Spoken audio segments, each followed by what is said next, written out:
Lauma, Frostmoon's Moonchant Envoy. Genshin Impact Lore Explained Episode 14. In the frozen forests of Nod-Krai, where moonlight filters through ancient pines and snow never melts, the people whisper prayers to a forgotten goddess.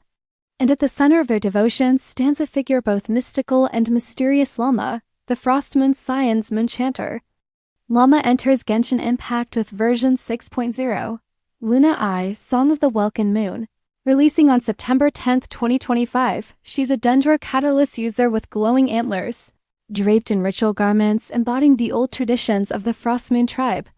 But she's more than just another addition to the roster. Lauma is a bridge between ancient faith and the modern world of Teyvat. Her title, Moonchanter, isn't just for show. Among the Frostmoon Scions, she serves as a priestess, a medium, and a guide. Her people believe the moon itself listens to her voice, a voice that carries their pleas through the cold night skies. In lore terms, she's a symbol of survival. The Scions lost much, but in Lauma they see a thread of hope, connecting them to both their goddess and their land. But Lauma is not just a symbol, she brings entirely new gameplay mechanics. For the first time in Genshin Impact, we see the introduction of Lunar-Bloom, a reaction tied directly to her kit. Traditionally, Bloom reactions can't crit, but Lunar-Bloom changes this, opening a whole new dimension of Dendro-Hydro synergy. This small detail marks a huge step forward for team building and meta strategy. Her elemental skill, Frostgrove Sanctuary, summons a protective circle of energy, dealing out Dendro damage. But when charged with Verdant Dew, it enhances Lunar-Bloom, empowering allies while weakening enemies. Her elemental burst goes further, granting stacks of Pale Hymn that scale with her elemental mastery, boosting reaction damage for the whole team.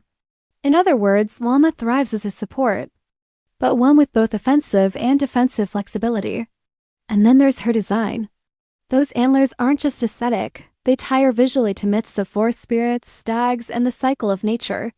In fact, some leaks suggest she may even transform into a deer-like form during exploration, perhaps granting new movement mechanics.